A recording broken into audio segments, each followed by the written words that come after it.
quando comecei a entrar, eu falei, se eu ficar sozinho no lugar, olha que eu abri a porta e o pessoal veio atrás, eu fiquei sossegado, saiu do foco. E a hora é começar a mexer, tem coisa pra caraca aí. Só que não vai ser coisa do meio, eles vão fazer igual ao meu pai, se quiser, né?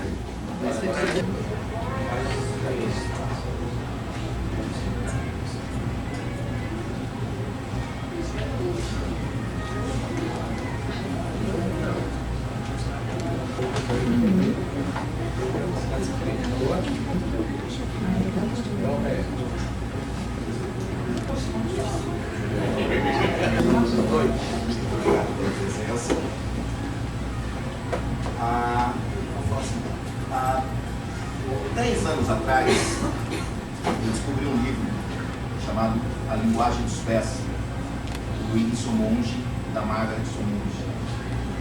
E esse livro acabou mudando minha vida, porque eu comecei a estudar, né? Depois comecei a olhar as figuras, e olhar meu pé e vi que batia, aí fiquei assustado. Aí depois comecei a pegar minha esposa, ela foi minha esposa, né, minha namorada, e sogro, sogra, fui espalhando e batia. E eu fui evoluindo com relação às pesquisas, porque eu queria saber o quanto batia. E o mais interessante é que, pela técnica da linguagem dos pés, não tem como você fugir muito da sua personalidade. Está lá. Né? Às vezes ele fala, dedo todo indica tal coisa, dedo em forma de gargalo de garrafa, né? Que é aquele dedo que vem e afunila, larga de novo.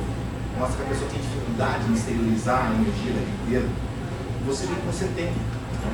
E você fala, como eu posso fazer para modificar isso?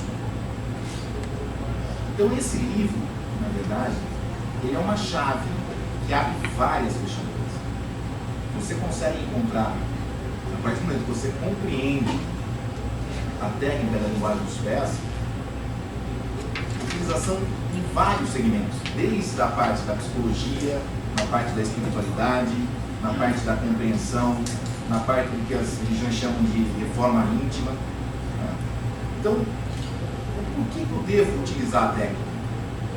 Primeiro, você conhecendo um pouco sobre a linguagem dos pés, principalmente as mães, né? Tem um livro chamado Tratado Geral da Fofoca, e tem um capítulo que fala o seguinte: Napoleão Bonaparte, ele estava preocupado, porque ele já tinha contratado os melhores professores, dado tudo de bom e do melhor para os alunos, e durante 5 anos nada evoluiu. E ele chamou os consultores dele e falou: olha, eu estou gastando uma fortuna em educação e eu não estou tendo retorno. Aí o consultor falou assim: mas você está educando as pessoas erradas, você não tem que educar os filhos, você tem que educar as mães. Então Napoleão muda toda a conduta dele, a educação, começa a educar as mães, a alfabetizar as mães, e aí ele tem a melhora que ele no país dele. O Whindersson Monge, ele acaba dando de presente para a gente essa ferramenta. A partir do momento que a mãe começa a observar os pés do próprio filho, começa a compreender a personalidade daquele ser que está com ela, ela também começa a compreender ela mesma. Ela também começa a compreender: o pé do meu filho é mais parecido com o meu ou com o do meu marido? Se for com o do meu marido, ela vai ser mais parecida com o meu marido.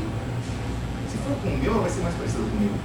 Mas aí, eu quero que ela tenha os mesmos traços psicológicos meus, as mesmas dúvidas, os mesmos traumas que eu tive.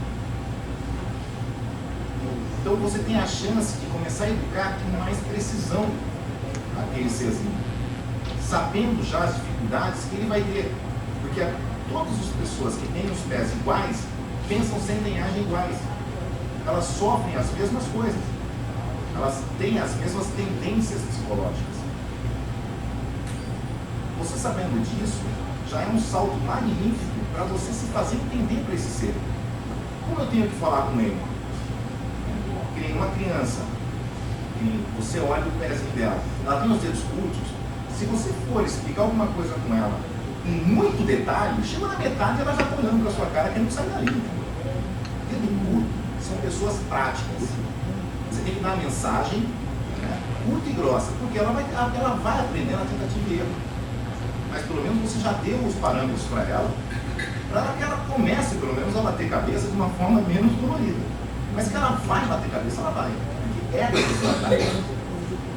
Uma criança de dedo longo, né, que você pega e age do mesmo jeito que você age com uma criança de dedo curto, ela fica perdida. Uma criança de dedo longo, ela necessita de maiores informações para poder começar a trabalhar alguma coisa. Uma criança de dedo curto, você vira para ela e fala assim: filho, vai lá dentro e pega a bola para o trabalho. Ela vai, daqui a pouco ela volta com a bola. Demora uns 15 minutos, porque ela não vai voltar para perguntar aonde está a bola. Está lá dentro, ela vai pulsar tudo até achar. A criança de dedo longo vai ficar olhando para sua cara assim: mas aonde está? Em qual quarto? Mas está na prateleira de cima ou na prateleira de baixo? Ela vai fazer um monte de perguntas, porque ela é mais econômica. Ela não vai até lá para ficar gastando força dela em procurar. Já que você está mandando, você tem que se alimentar. E às vezes isso irrita, porque você, eu já falei para você ir. E a criança fala: mas o senhor falou para mim, mas não falou onde está. Entendeu? Então esses conflitos que existem entre pais e filhos, a partir do momento que você começa a estudar um pouquinho e tem uma ferramenta que te mostra como agir com eles, isso traz uma melhora significativa em termos de ser humano. Hoje, a gente lendo esse livro, você consegue, que seria assim, um dedão, né, uma criança com um dedão largo. O que seria um dedão largo? Seria um dedão que é equivalente a 2 dedos. O pé está dentro de um negócio chamado razão alta. Então os dedos estão numa razão de 2 para 1, ou 4 para 2. Então o dedão equivale a 2 dedos. Um dedão de 2 dedos ou mais, a criança tem um dedão largo, então ela verbaliza muito. O Henry relacionou cada dedo do pé a um chakra, sendo que o dedão é o chakra laríngeo. Bom, ela vai verbalizar, mas de que modo? Se o dedão for arredondado, ela vai verbalizar de uma maneira mais polida, mais educada. Se o dedão for chanfrado, né, que ele tem quadradão, ela vai verbalizar de uma maneira mais brusca, né, mais forte. E aí você já tem, sabendo dessa tendência dela a isso, como começar a trabalhar desde cedo esse tipo de coisa nela. Se é uma criança que tem o dedão muito arredondado, ela vai ter muita dificuldade de dizer não. Então trabalhar desde cedo que ela pode dizer não, quando ela pode dizer não, por que ela pode dizer não. Essa dedão quadrado, ela vai ser mais mandona, né? Então trabalhar com ela: filha, olha, você pode mandar, mas você tem que saber respeitar também as pessoas. Já trabalhar como falar, porque é uma criança que vai chegar e vai falar mesmo na cara do outro: você está feia hoje, fala. Então chegar e falar: olha, não pode fazer isso, não pode fazer isso, não pode fazer isso, porque isso magoa as pessoas, você também tem que começar a ver isso, você também não ia gostar que alguém falasse para você. Então são crianças que elas são mais de confronto. Isso vocês vão achar nesse livro, porque ele é a base da técnica.